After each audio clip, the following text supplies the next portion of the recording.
Good afternoon. Can you hear me? If I could get everybody to take their seats. I appreciate all the energy in the room, especially right after lunch. Welcome back. I hope everyone did enjoy their lunch and a chance to have some networking with your colleagues. I'm Maria Korsnick. I'm the Chief Operating Officer for the Nuclear Energy Institute, and I'm delighted to be with you this afternoon. A chance to introduce a great lineup of speakers here. We're going to actually tackle new reactor development, some leadership insights, and the latest in technologies. First up this afternoon, we're going to turn our attention to the ongoing efforts to commercialize advanced reactor technology in the United States. Helping us through this discussion is a panel of distinguished experts bringing these exciting new technologies to market and whom I regard as pioneers leading the way to a new era of nuclear energy use. Joining me on the panel this afternoon are business leaders that are involved on a daily basis in an effort to commercialize new nuclear technologies. Our first panelist is Jacob DeWitt, founder and chief executive officer of Oklo, a nuclear technology startup. Jake has worked in energy generation and distribution and has experience in nuclear reactor design and analysis of sodium fast reactors, molten salt reactors, and next-generation pressurized water reactors. And his company has also developed tools to analyze the adoption scenarios of high-performance light water reactor fuels as part of a long-term capital asset management plan for nuclear power plants. Also joining us this afternoon is John Hopkins, Chairman and Chief Executive Officer of NuScale Power and Vice Chairman of the Board of the U.S. Chamber of Commerce. John has led NuScale Power's rapid development of its small modular reactor technology. The company is preparing to submit its design cert application to the NRC later this year. Prior to joining NuScale, John held numerous executive positions in his 24 years of service with Fluor Corporation. Our next panelist is Steve Kaczynski, Chairman, President, and Chief Executive Officer of Southern Nuclear. Steve has more than 30 years of experience in the nuclear industry. In his role at Southern Nuclear, he's responsible for all operations of Southern Company's 6 current nuclear reactors at plants Farley, Hatch, and Vogtle. And he's also responsible for new nuclear development, including the construction of Plant Vogtle Units 3 and 4 near Augusta, Georgia, and he chairs NEI's Advanced Reactor Task Force, as well as the New Plant Advisory Committee. Also joining me this afternoon is Lee McIntyre. He's the Chief Executive Officer of TerraPower.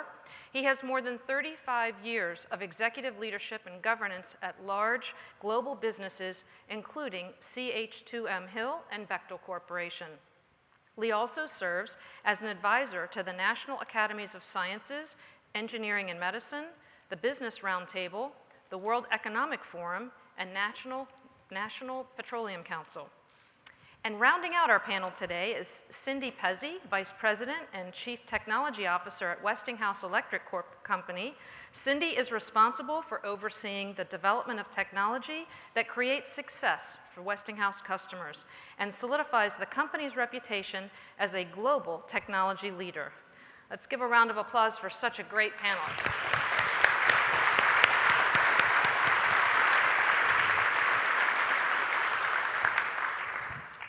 Thank you all for joining us today.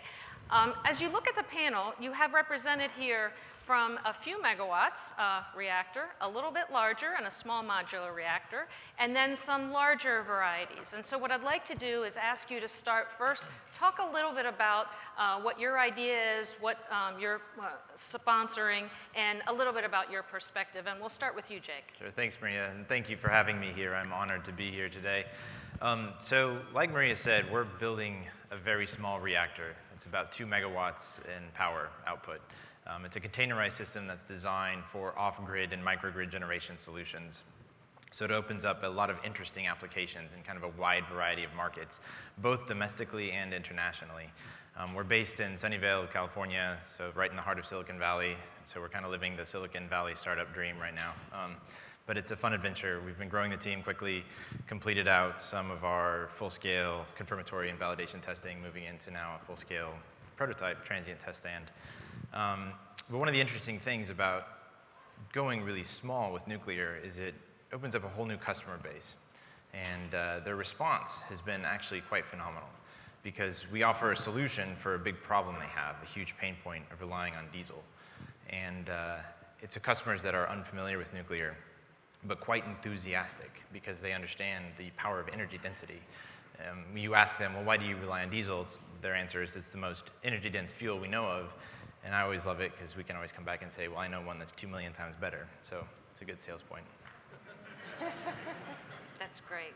Thanks. And to you, John? Maria, just kind of level set, the NuScale originated going on 16 years ago. It was actually the Department of Energy came to Oregon State University and Dr. Jose Reyes with a challenge. And the challenge was, could you look to redesign a nuclear reactor with safety in mind? It wasn't about economics, it was about safety. They did it working with the Idaho National Lab and others within DOE. About 5 years into it, they came to the realization there could be some applications. Mind you, this started in 2000. 2008, I did due diligence on NuScale as part of Fluor Corporation. Fluor's, the investment hypothesis to the Fluor board was not obviously about a quick return. It was about looking out to 2040. What is the energy requirements going to be and needs globally? And so, again, the board basically said, if we don't do this, what do we do? And Fluor is a multi-billion-dollar engineering, procurement, construction company. In fact, they're working with Westinghouse as a constructor at Vogtle and Summer. So they'll take a lot of that learnings as they move forward and we build these. So here we are today. NuScale has over $500 million invested. We have close to 700 engineers working on this product. Many of you have come to Corvallis to see, in action what these people are doing. Also, we have a 1/3 scale electric model. We have a full-size mock-up of the top part of the reactor. So a lot of it's going on. We will get our DCA submitted this year. We're over 90% complete. And I also think in working with the NRC, we will help pave the way for other advanced reactors going forward, because there are a lot of nuances that we're dealing with that others behind us or with us are going to hopefully benefit from. So it's been an interesting process. And so DCA submission this year, we're ahead of schedule. We have a customer. We're hoping to be operational by 2024. Great relationships with the Department of Energy and our private investor, Fluor Corporation. Great. Thanks, John. Steve? I'll give the perspective from kind of an operator's point of view, and I've gotten to know almost all these folks now here over the last year and a half. And as most of you, your companies are keenly intent on innovation, and we're fortunate we have an R&D group in our company. But we've been doing coal R&D for the last 30 years or so. So we have a lot of experience on how to develop projects. But we had a conversation about a year and a half ago with some of our engineers, some of them very young. We had this discussion about, all right, what about building a reactor that operated at atmospheric pressure? What about building a reactor that kind of used all the fuel that we put into it? How about a reactor that operated at 800 degrees C, and maybe we use it for things other than just electricity? How about if we do a reactor that could potentially be a solution to the used fuel issue in our country? And after that discussion, this kind of continued on and started to get more involved really at their urging, and it was clear that utilities were really not participating to a large degree in this kind of whole environment. And I think since the end of NGMP, interest from utilities has fallen. As we heard all the different reasons today, low growth, low gas price, it's just not something we've kind of focused on. But clearly there was an opportunity to help facilitate innovation. And that's really what we're trying to do. We really haven't picked a particular technology. We love 1 or 2 megawatts. We like the bigger reactors. Obviously we're building the AP1000 and it's going to be a terrific project. But we are trying to think, 10, 15, 20 years from now, and can we do it even better? And that's really what we're interested in. So we have found it very fascinating, pushing really 2 avenues. One is, how do you spur innovation? That red hat that's around, make America great again. How about we innovate again? I think it's really what we need to go do. And so we're trying to find ways, innovative ways to spur that. And then also on the regulatory side, we hear from those that may not been in the industry see the process as a potential barrier. And so we've all agreed that modernizing the licensing structure is the right pathway to go. And we thought, as Southern, been involved in the development of the AP1000 and getting a license and constructing and now overseeing it, we're kind of uniquely positioned from a skill set to be able to help move that along. And so we're obviously operating our existing fleet, Gen 3 Plus. We're very excited about it. We think SMRs, we want to see those to fruition. And I also agree with John that getting some of those licensing issues will set the stage for advanced reactors going forward. Great, thanks, Steve. Lee? Yeah, TerraPower is set up to be an innovation company, really, and focused on nuclear. That's our charter.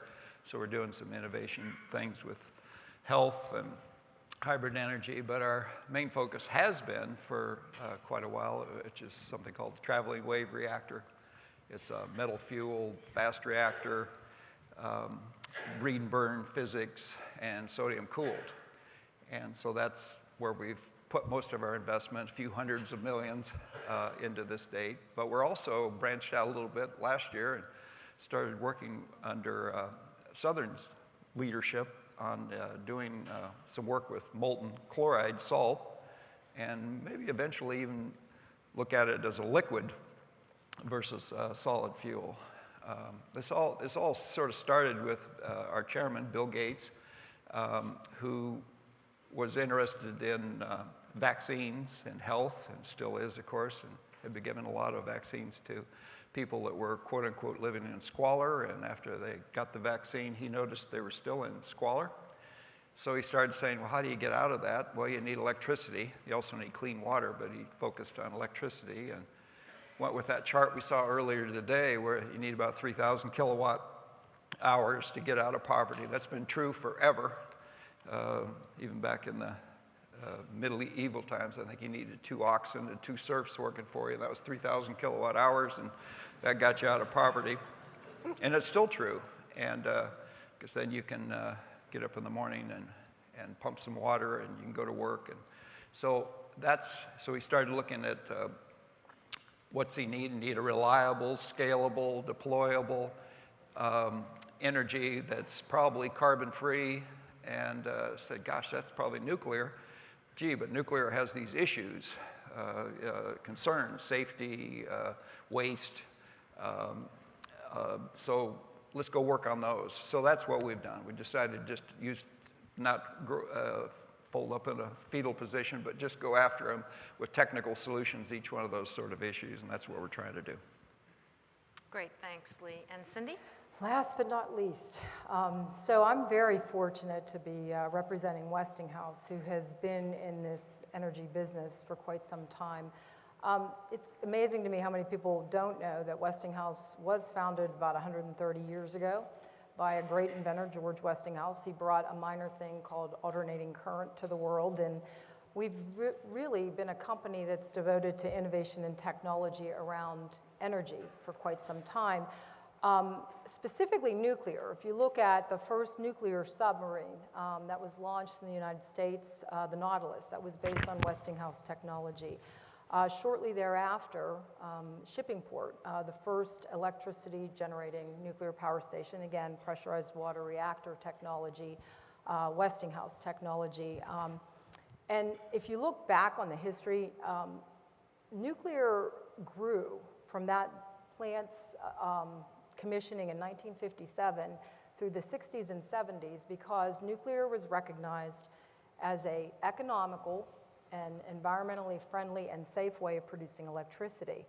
And I can tell you I'm really thrilled because of a couple things. One is our innovation and technology with our Generation 3, the AP1000 that we're deploying. That whole concept of having an advanced passive pressurized water reactor, but more importantly, simple design, modular construction. So in Japan, at the Sanmen site, we're very excited, and I just got word that I can actually talk about this, that all of the reactor coolant pumps at the Sanmen site have been tested in addition to a whole load of tests that have proven the safety, passive safety features of the plant. And in fact, we're going to be getting going here very shortly with our cold hydro That will be shortly followed by hot functional and then fuel load. More importantly, I think the benefits of this whole idea of a standard design, modular construction is being realized. The second unit, which is at Haiyan, is literally 1 month behind Sanmen. So you can see that it's been catching up as we go. And of course, we have the 4 units in the United States at Southern Nuclear's leadership at the Vogtle site and SCE&G down at BC Summer.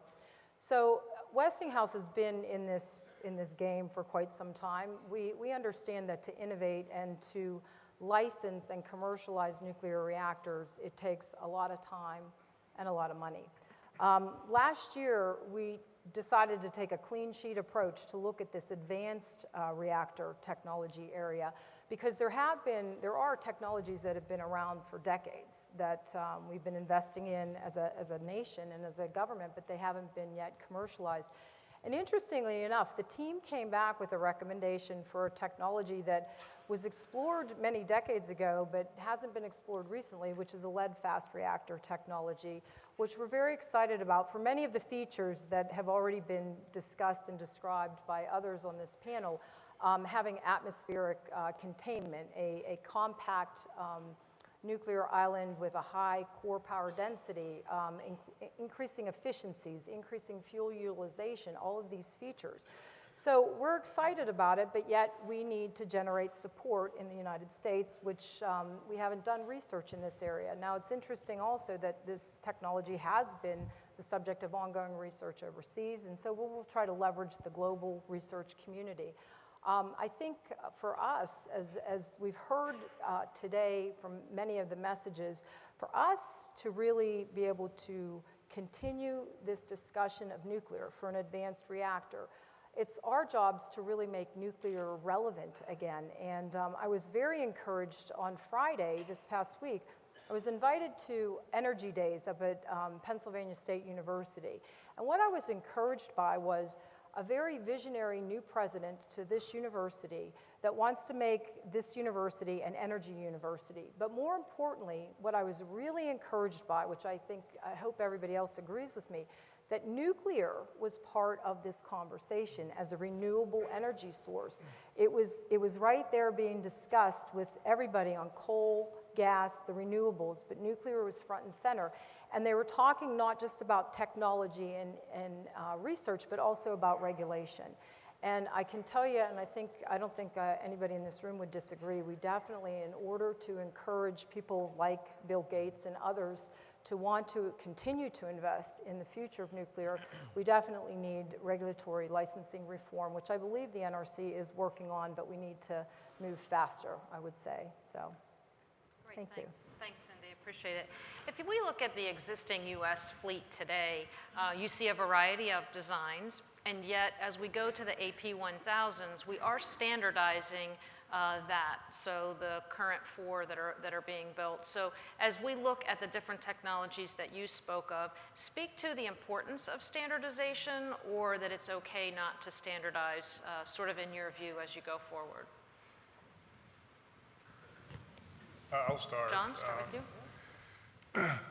First, there's somewhat of a misperception that, and I've read this on a couple occasions now, it's going to take dozens, if not hundreds, of these small modular reactors before we're commercially viable. We currently have a robust supply chain, and these are known entities. Our fuel design is by Areva. Control rod drive mechanisms are half height of a typical large reactor, is Curtiss-Wright. Oregon Iron Works. So if we had to build 12 or 15 of these today, we could do it. In fact, our first customer, as I mentioned, and it was mentioned earlier, is Utah Associated Municipal Power. They're looking for coal replacement. They have wind, they have solar, they have combined cycle gas. They've got 35 of their municipalities signed on to bring us on board. So we can do that. Now the standardization, people often ask me, why did you limit yourself to 50 megawatt electric? Because a lot of people, and by the way, we have 23 utilities that have been working with us for over 4 years as an advisory board, and these are operators within their existing fleet. Their role, they spend their time and energy, and most of these people are in this room today, to come and visit our technical folks for 2 days and put them through the rigor of having been an operator. We also have a technical board made up of formal NRC commissioners and seismic experts, et cetera, to deal with the technicals, and again, is to go through that rigor.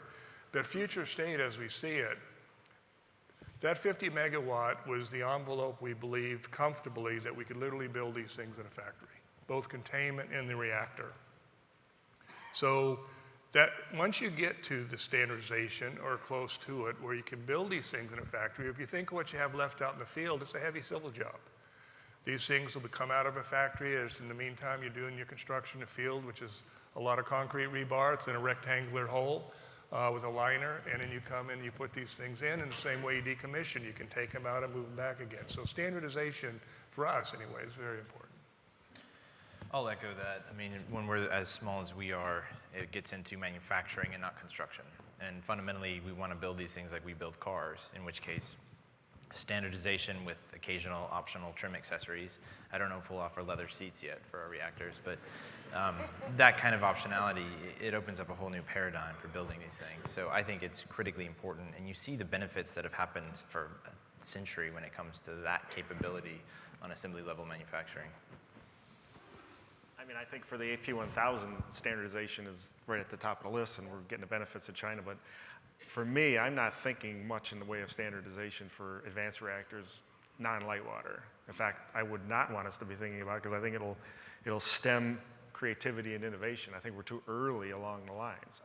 Some things like, yes, we should maybe build it in a modular is kind of a standard concept, but I want these folks with all their engineers and their PhDs to just push the envelope as far as they can, and let's see what emerges.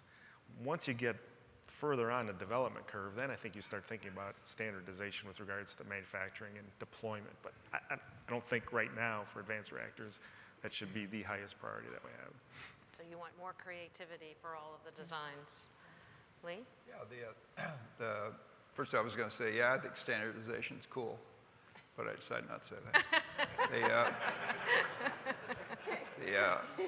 I worked in gas-fired plants and coal plants, and I worked at all the standardized, a lot of concepts out there, and they're very difficult to achieve.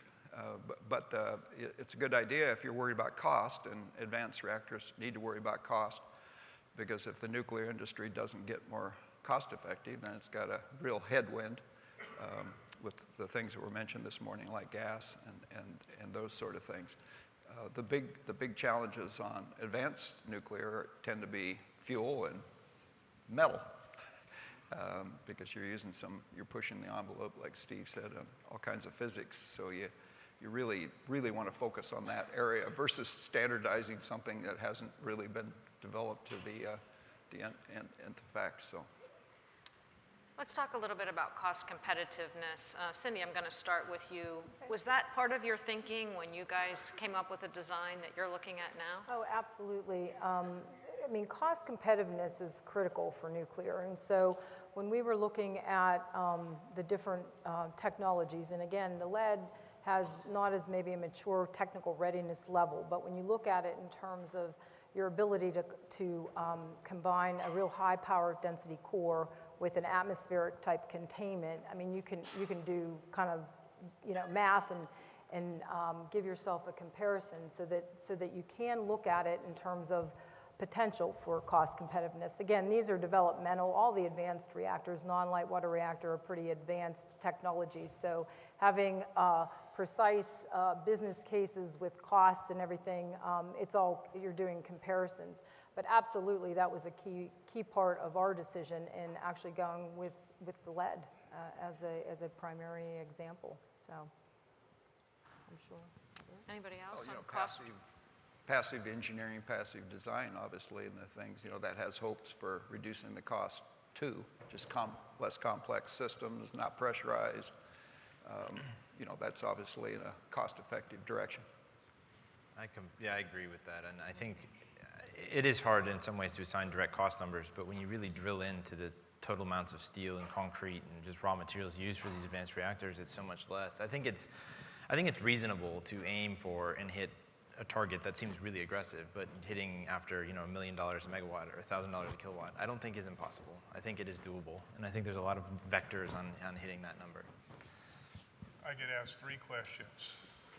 First question typically starts off, will you make your DCA submittal on schedule? That was my next question. Which I hope I answered, we will do it this year. The second question typically I get asked is, do you think through the NRC review process you can do it within 39 to 40 months? We're heavily engaged with NRC. Jennifer Ewell has brought her team out and visited us at Corvallis. We have an office right next door to the NRC to do a lot of design reviews. So far, so good. I mean, proof's in the pudding. The third question, typically, can you be commercially viable? And if we're not commercially viable, this is all for naught.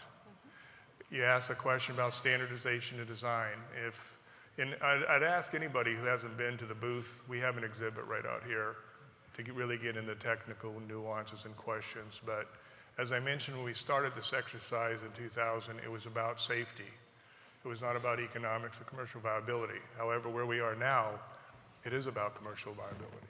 So if we do get to the standardization design, our first plant, and having an owner or a Fluor Corporation as an investor, they're an engineering company. They've done 15,000 line item estimate on what it's going to take to build a first of a kind plant, and hopefully at Idaho National Falls in the Idaho lab. So they'll be on the hook to do this. And I mentioned also they're getting experience in the construction aspects out of Vogel and BC Summer. So $2.8 billion for 600 megawatts on a footprint, nominally 32 acres. So the standardization design is going to help lower those costs, because if we're not there, if we're not competitive, this product won't go forward. Great, thanks. Lee, you're using some testing facilities that are outside of the United States. So if we were to reflect on Where would that be? Does the United States have what it takes to get some of these new reactors to market? Well, let me put it more positively. We have found it necessary to test our materials and eventually our fuel in Russia, because they do have the right test facilities. But we've been able to test a lot of things in existing facilities in the United States, both in Department of Energy labs and in university labs. So I don't know if that's the answer you wanted, but we're moving ahead. So, and it's not just a United States, focus. I guess let's talk a little bit about sort of the globalization of this. I know, Cindy, that was something that you had on your mind. Yes. Well, I mean, just let me go back on the testing too. I mean, even today, as we develop fuel product, we use testing facilities all over the globe. I mean, we collaborate globally. It's critically important, and I think we'd be foolish to think we can do this by ourselves. I mean, this is, especially for advanced reactor, non-light water reactor technologies. I mean, we've led the world in light water reactor technologies, and we continue to lead. But for the non-light water reactor, these advanced reactors, I mean, it is, I don't even want to use the phrase, it'll take a village, because you're assuming my political affiliation one way or the other. But my point is, collaboration on a global basis, not just in the US. I will tell you that the US does have testing facilities. I think that we need to put more attention into those testing facilities. I think the universities, like the University of Oregon and others, that I know that Westinghouse used all the way along the ways with the AP1000, that doesn't even count what we did in Canada and Italy and all across the globe. I mean, that's part of how we do business. So I feel very strongly that we need to look globally at how we collaborate, especially on these non-light water reactors. Collaboration. Testing being one of the subsets, but the vendor system and the university and the lab system in the United States is unparalleled. We're using 80 different service providers, we call them, because we're paying them to do the work. And that's the real big pitch here for me today, that we ought to be excited about advanced technologies. This market is huge. It's, it could be $500 billion in the nuclear industry in general over the next decade of what we're doing. And advance is just a way to stir it up and to move on. Every generation gets a little better So it's really an exciting thing. And the U.S., my last thing is the U.S. has so much to offer. We're the leader, but we've got to keep doing it to be able to export the capability so we stay in our leadership position or we won't have it. Yeah, that's exciting. Steve, you mentioned some reactors being built in China. I believe that you're getting some lessons learned from as well, Yeah, right? I'll get to that in a minute. I just want to tap on what Lee said. You know, I've visited now the labs and a few of the universities on advisory boards. It's just incredible talent, ready to aim at a target. Yeah. Right now, there's just a lot of work going on, but it's not structured to bring something really forward, but it's there. I mean, some of the work up in Idaho and Oak Ridge, it's just unbelievable. I mean, I had no idea the level of complexity and the capabilities that are there. So it's really, how do we organize this to spur that innovation and utilize those to the fullest degree? And then you'll start to see even the universities attract even more talent, and you'll get more folks like Jacob to get into this game and start to make kind of nuclear cool again. Everything everybody up here is doing is helpful to everybody else. I mean, Setting that's the way I stage. feel. Yeah, absolutely. Yeah, so it's exciting. So not only are we talking about it's a U.S. issue that we're tapping into, but we're really creating a product that we're saying has worldwide applicability, and especially on the presentations we saw earlier today with some of the other countries that we know need more electrification, you know, like India, like China. Obviously, technologies such as what you're talking about can be, you know, exactly what's needed as we look ahead. Yeah, as you sat there this morning as utility executives, you know, it's very easy to just look at, you know, here's my service territory, here's my load growth, here's my traditional view of things. Those give you a whole different picture, and it opens up kind of a opportunity to where maybe we can partner and be developers and operators and do some international work and actually have broader impact. And then when things maybe change here in the U.S., we'll be positioned to take advantage of that. So I thought they were very effective to help paint a broader picture and get us out of just 2 years in front of us. Think 5, think 10, think 15. We're trying to set the groundwork now to make this successful. And take today's challenge and turn it into opportunity. Yeah. Yeah, no, that's exciting. So it sounds great, it sounds new, it sounds different, but you also have to go through the regulatory process to make it happen. So let's talk a little bit about that. What is that journey through the regulatory process? And John, you mentioned you're paving the way a bit, getting with the SMRs, that it'll actually create some learning opportunity for the folks that are coming up behind you. But give me a view in terms of how you view that regulatory road. Well, You can start, Lee. yeah. Well, you know, it's certainly complex, and there's all kinds of issues that kind of surround the regulatory process too. They're a part of convincing the community and the government and the regulators that you have something that's safe. So it's definitely. But I have to say, you know, we're so thinking internationally now that because that's where the market is, it's for no other reason. In that the NRC, I just have to put a plug in for them. They're considered a real asset. The countries we're working in want the NRC involved because they're the gold standard. And so it's sort of an interesting twist. I mean, I know we wrestle with our regulators of all types in the U.S. Anytime we're trying to build something, John's made a life of that. So is Steve. So they. But there is a different way of looking at it too.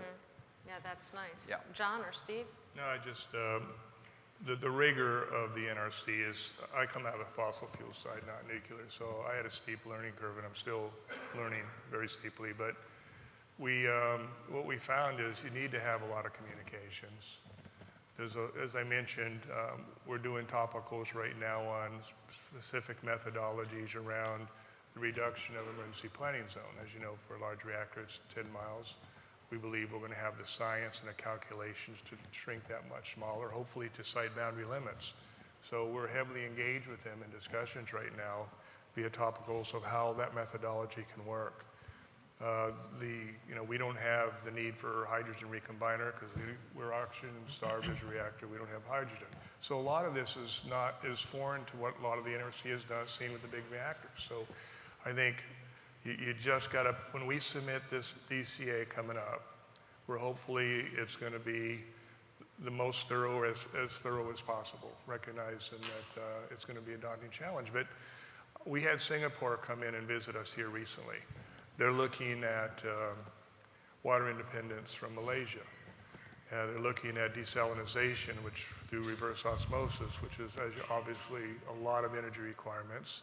So we walked them through the exercise. We recently wrote a paper, technical paper on desal, as well as our ability to load follow renewables. But what the question I thought of interest was when I asked, they said, how would a country like Singapore do, let's say you want 8 of these modules to provide enough electricity for 400,000 or 500,000 homes, as well as potable water through desal, what licensing process would you use? He said, well, we're hoping we could go through and what you are going through and use the NRC license. So, and I got thinking about, when you think about a lot of these countries, when you mentioned about the electrification of Africa and others, where they have no grid, you're talking microgrids or distributive distribution, there's got to be hopefully some mechanism of using a licensing process, and we talk about the NRC as the gold stamp. And not to say that Canada or the GDA process in the UK is any less stringent, but getting countries like that to kind of unify under a regulatory process where they don't have to have their own. I would add, we found there's often a widely held belief that the NRC can't handle advanced reactor licensing, and our experience has not been that at all. That's kind of a mistaken view. Of course, there's room for improvement and for modernization, and I think things are working on that, but they've done the recent issuance of advanced reactor design criteria is a huge step, a huge enabler. The work that NuScale is doing, which is paving the way, I owe John a lot of drinks because they're doing a lot of work to clear the path for a lot of the stuff we're trying to do. And it is incredibly encouraging to see that, also the response that we've had in very early interactions with the NRC. And like John said, one of the unique things about us, you look at the developing world, they don't have the infrastructure to support, oftentimes much more than 10, 20 megawatts in some of these areas of power. It's a very localized microgrid, it's unstable, they can't handle very big plants, so they also don't have the regulatory infrastructure. They see us as a potential solution to a lot of their problems, especially in terms of their energy poverty issues, but they look at, hey, well, the US, we would just like to basically copy what they do and trust them. And I think that's a national asset, just like Lee said and what John said. Steve? We could spend the entire rest of the day on this topic. But you don't have that much time, so you got to condense. 15 seconds. This is really kind of exciting work going on. I think we're gonna innovate inside of this process also, just like we're innovating on the technology side. So we want a strong, independent regulator, both for our existing fleet, for the SMRs, and we need that.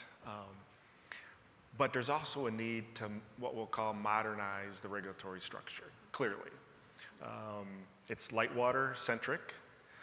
That does not mean that can't be helpful, but I think if we went through the process today on advanced reactors, it would be not the most efficient. So this is all in how do we just get better? How can we get better at doing this? So, compliments to NEA and NIC and others that are really working, putting documents out, and I think we've all kind of come to the same kind of position, and I think the NRC agrees that there's some cornerstones here around can we make it somewhat like a stage process, and I don't think that needs new legislation or new rulemaking. I think there's just ways to figure out how to work together to get through this stage process and use some of the existing processes just better.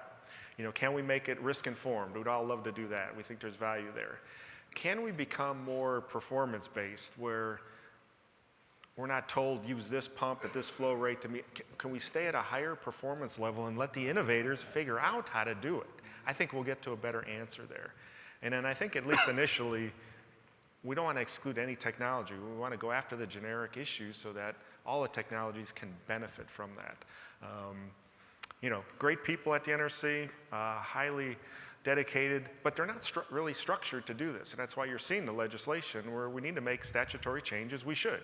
We need to get the fee structure resolved. We need to get NRC organized so that they can start investing in this again. And I would also, Bill's here and Christine might be here, but we have semantics around enabling and promoting. I do believe the NRC has a role in enabling this technology because it improves safety. Just like enabling post-Fukushima, it's all about improving safety. We should think about it the exact same way here. And that does not mean promoting and going out and giving speech, but enabling should be part of it because the nation wants this. It's consistent with what the nation wants. And so I think there can be a little bit of dialogue and maybe a change there to help us through kind of communication issues.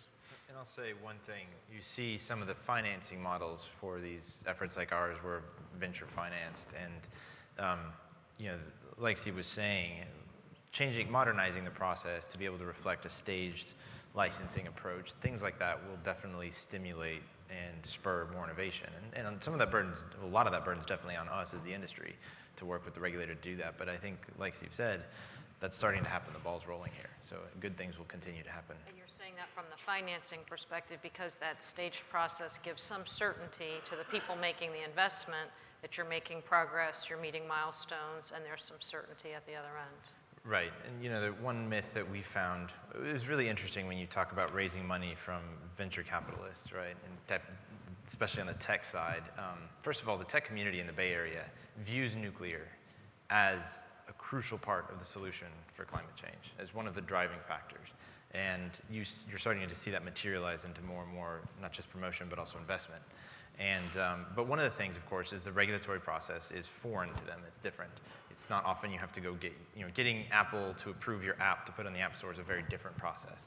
So there's some misconceptions that lead to people thinking we basically drop an application on the NRC's desk, hand them over $1 billion, and then roll the dice, right? Of course, that's not how it works. But you have to overcome some of those misconceptions and those ideas out there. But anything that you can show is substantial risk reduction, not just technologically, but also regulatory, anything that helps you get to market, which a stage process would allow you to do, some finality or some certainty on this part of my design going on to the next thing. It just opens up more potential because it becomes more digestible for investors and for them to understand and how to tackle this. Understand. So your feedback to the NRC is that they need an app so that we can just submit that application. I'd love to just, use basically an app to do this, an app to run my reactor, all of that. Maybe. Thanks. Cindy, you want something to add? I think, yeah, and I don't know that I can add a whole lot other than to say, I mean, the NRC is the gold standard in the world, always has been. I think it's critical to have the dialogue and the exchange with them as you go through the process, and I'm sure you're experiencing that today. With the advanced reactors, it's going to be exactly the same, which is having that open communication with the regulator on the advances and the progress that you're making in advancing the science and the technology, getting it ready. And I do agree that we do need some more risk-informed regulatory processes to recognize the technologies that are coming forward that are advanced, that have different source terms, et cetera. But all in all, I mean, the Nuclear Regulatory Commission is a critical part of the game, and it's the only way we're going to be able to continue to lead as a country moving forward. So. Part of me also thinks we should be able to do this better and more efficiently today than we were able to do decades ago. You know, I was in someone's office last week at Vogel, and there's a 12-foot slide rule on the wall. 12-foot slide rule? Slide rule. It was like a relic. But it brought you back to, how did we ever do this stuff 3 decades ago? We did it by slide rules. We know so much more now. But that shouldn't translate into we need to know 1,000 times more about every single piece, which extends the process. We should be able to do this more effectively. I like Steve's word, enable. Enable us to be safer and non-proliferating, less waste. Help us to get to that goal. You know, people aren't in this business, advanced nuclear, just to have another thing to sell. We're really there to, solve these societal issues or challenges, whatever you want to call them. And we all know if we don't solve those issues, then we don't have anything to work with. So that's what we're trying to do, understand that, and enable. I like that word, enable. So. Wonderful. Well, I do think we have some questions from the audience. Scott? We do have a few questions from the audience. The first one from Stephen to Jacob DeWitt. How do you plan on overcoming the economics of scale related to such a small reactor? And do you envision them being cheaper than the current diesel generation? Yes. So we definitely wouldn't be pursuing the technology or be in the game if we couldn't beat what's out there now. So one thing that does help in terms of addressing scale is, one, mass manufacturability, but two, targeting these markets is a fundamental cost paradigm shift, right? You go to these places, they're paying many multiples of what we pay for electricity. We've talked to customers who in some cases are paying well over $2 a kilowatt hour, right? That's a big number. It's pretty easy for us to beat that by a significant margin. Okay, and Lee, a question for you, sort of a choice here. Which design does TerraPower see as more viable moving forward, traveling wave or molten chloride? Well, they're two different, you're trying to solve two different societal issues with both of them. And we think, you know, you're not going to like this answer, but we think they both have a lot of promise. And we get, in a week's time, we get excited about them both in the same week. And I guess the third question I have is from Zachary, who says, is there any chance of building reactors with thorium fuel? That's for everybody to take on. Sure, yeah, I think so. I think it will happen inevitably. I think there's a lot of work going on right now in getting that fuel up to the maturity level of uranium-based fuels. And a lot of these advanced reactors can use thorium fairly interchangeably. So we'll be building thorium reactors in not too long. Can I add on to my answer before about which one is it? You know, where I come, I've been there about a year and a half, and I keep asking, why wasn't molten salt the choice? It's so exciting. Or why wasn't traveling wave the choice? Why was it light water? And if you go, I'm not going to give you the answer, but if you go back, it was about human nature. It was about who was the best, who had the best argument, politics in that state. It was sort of an interesting thing, and they were all good concepts. But why is one the standard and the others aren't? And you know, the answer's not clear, but it looks like it was something like that. My understanding, Dr. Jose Reyes, when the challenge from DOE came about, they did look at thorium.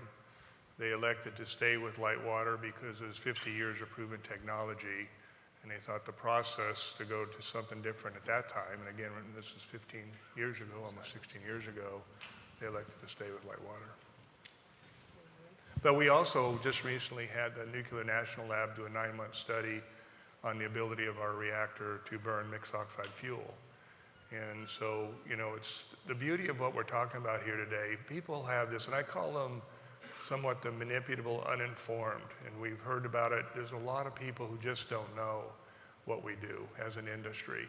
I'm going out more now to other conferences that it's more of an eclectic group, fossil fuel, renewables, et cetera, and having dialogue about collectively how do we work together, because really we're all trying to achieve the same aims, you know, and goals, and to provide what's needed globally going forward. And so, you know, I don't view us as a competitor, as was mentioned earlier, certainly to the large reactor or the Gen 4 reactors or even renewables by that. You know, it's, I think energy diversity and energy supply is what keeps prices low. And if you think this country is going to be nothing but natural gas or wind and solar, I think you're somewhat disingenuous. Well, you got to add in to the clients and the people that might buy, add in the investors. Mm-hmm. Look at all the private money, personal money that's going into the reactors, fusion, fission, advanced reactors. That's kind of an interesting phenomenon. Why is that? You know, it's kind of an interesting thing that's going on for the first time in history. Can I jump in and answer you, Lee, Yeah. a little, just to add to that? Because I think we have interesting, similar stories, right? Yeah. Where it's amazing to see the fact that, right, there's over $1 billion in private capital going into new nuclear. I mean, that's a substantial number, and it's only going to get a lot bigger as we grow and make more progress. And you know, on our side, in our case, and a lot of the investors we've experienced, like I said, was they view nuclear as a fundamental piece, not just for like our energy future, but as a way to address climate change, as also a way to, frankly, scale the world out of poverty. I mean, your chairman is leading the world in that case, but there's a lot of people who see this is how we do this. It's not a silver bullet to these things. They're made of thorium, uranium, and plutonium, and they're a lot better than silver bullets. You know, it's kind of true. Better than silver. I think so.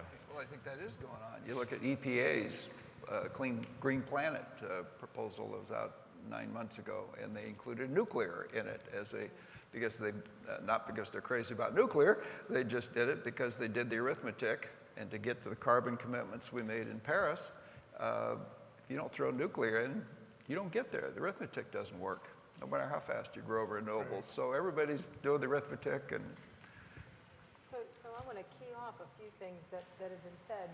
Certainly nuclear is part of a clean energy ecosystem or what have you. I mean, we need to make those conversations happen. But also, I think we need to continue to expand education on nuclear in this country into the schools, into the middle schools and the high schools especially, because the next generation of nuclear resources is coming from those. And I think it's lack of understanding. I think we pile on, and I know NEI does an incredible outreach job, and I think we all do our outreach in various shapes and forms. But it's incredibly important to just simply educate people on the facts of nuclear and how critically important it is as part of a renewable energy future for the world. And I think as we do more outreach and education, I think that is going to be paramount in terms of driving this industry forward as well. I don't know why you say that. An intelligent friend of mine the other day asked me if the electrons that come out of a nuclear plant are radioactive.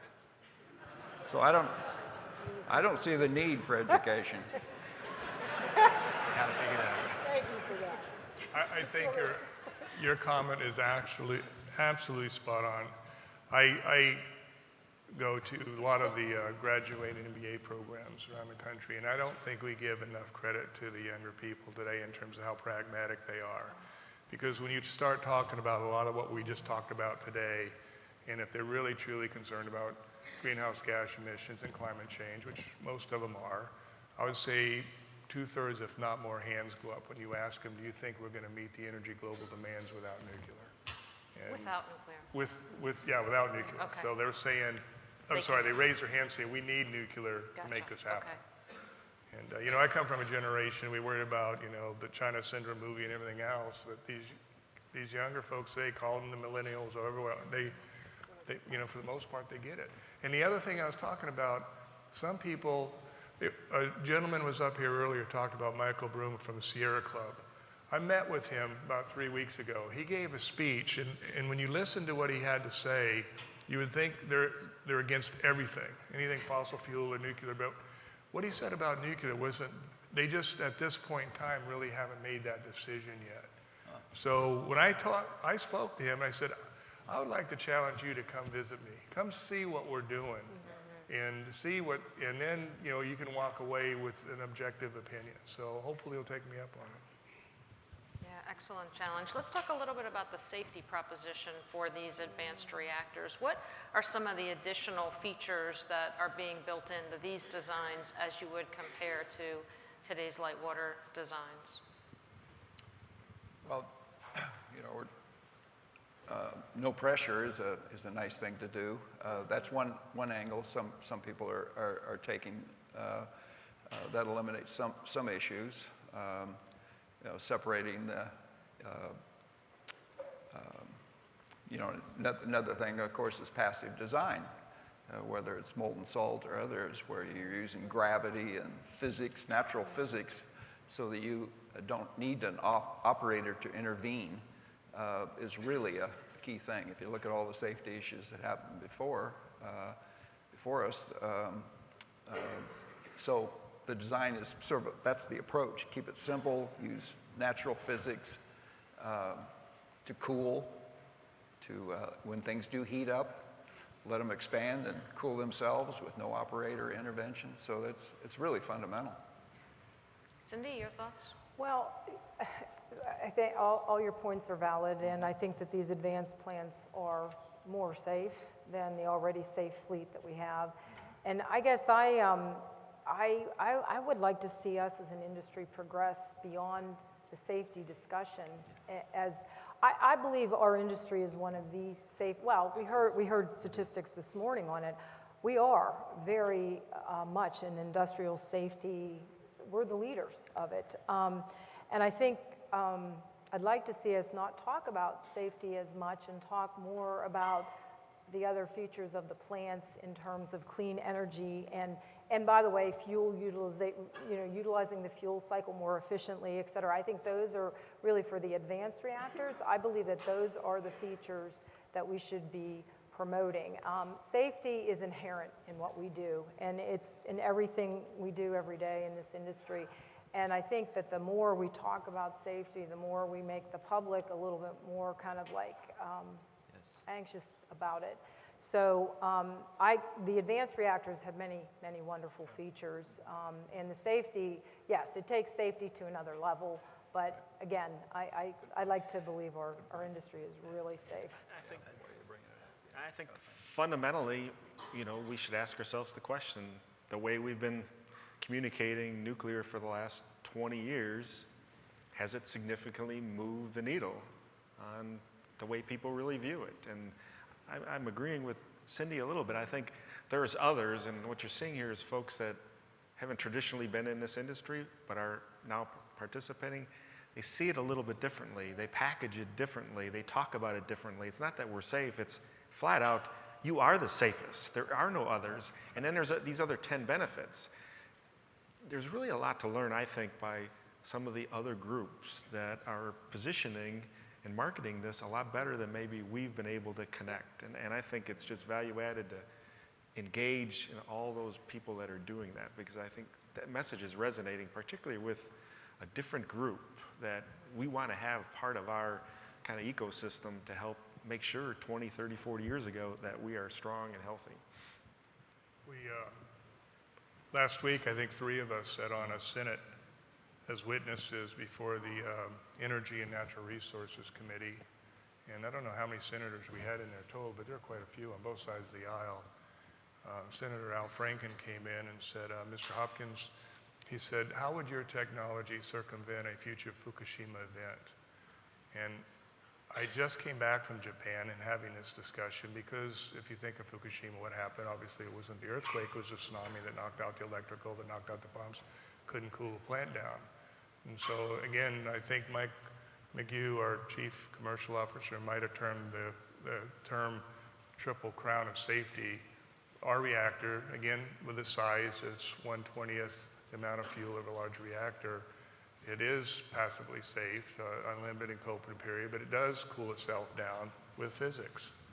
And in fact, you don't want an operator intervention. You don't need additional water to cool it down, nor do you need the use of AC or DC power.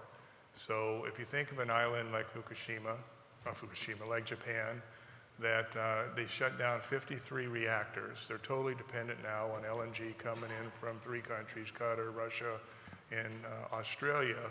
There's a major concern about energy security. Mm-hmm. And now they have a moratorium on nuclear new builds, so that future state I could see, if it's a small reactor or your reactor, something that they'll probably gravitate to. Mm-hmm. I was on that panel too, and you always come up with a better answer after you give your answer.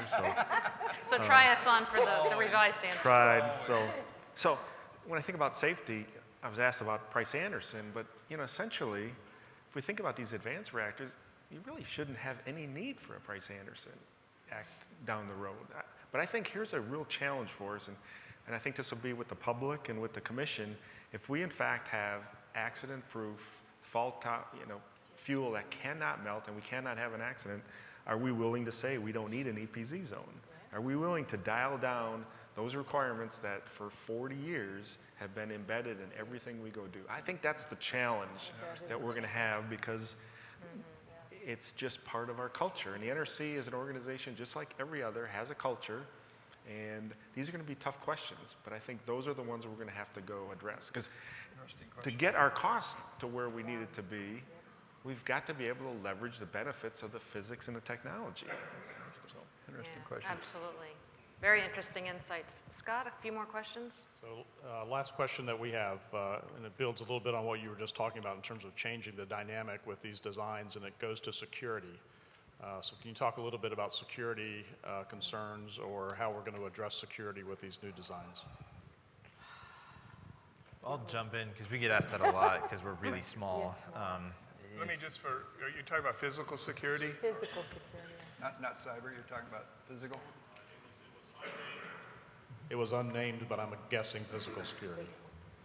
I'm glad you mentioned cyber because I'll throw both in. But one is, right, if you've got inherently safe systems, passively safe systems like we're talking about, I like the word or the phrase physics safe. One that starts to change a little bit of the paradigm about what security does, particularly cybersecurity.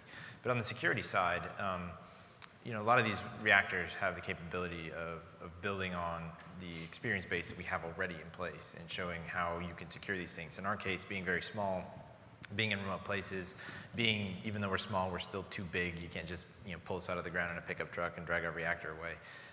It's still quite larger than that. You can provide security there. It gives you enough time effectively to be able to prevent anything or enough force to prevent anything, as well as the ability to intervene. I mean, you look at research reactors around the country, they're very safe, very secure. And they have a different model than we have at bigger plants because they're very small. And fundamentally, this is another thing that NuScale is paving the way on. I realize that since we've gotten together this Tuesday and the last Tuesday, it's going to become a thing, and I have to buy you some of these drinks, like I said. But it is. I mean, security is an important thing to think about, but there's a lot of advances in technology that help us do that and achieve that. In cybersecurity, there's kind of two kinds. One is you're protecting information, or you're trying to protect somebody turning a valve. And through the last 20 years, all of industry has spent a lot of money automating their operations. Where they used to have Fred would go out, we call it Fred, we'd go out and turn a valve. So we took Fred out of the picture, we automated the whole system, whether it's a water treatment plant or whatever. So now the risk of getting in through the automated system that we built and spend millions on is vulnerable. So now there's a whole new industry going in and defretting or fretting the system, where you put a little gap in the automation and actually somebody has to do some physical. So on the cyber security part of worrying about somebody turning a valve on or off or a switch, there is a technological solution for that, and that will have to be thought about in any nuclear plant that's going to be built or operated. And essentially, we've backfit all of our plants for physical security. If you can design it in the front end, it should be much easier to do. Yeah, and cheaper. Right.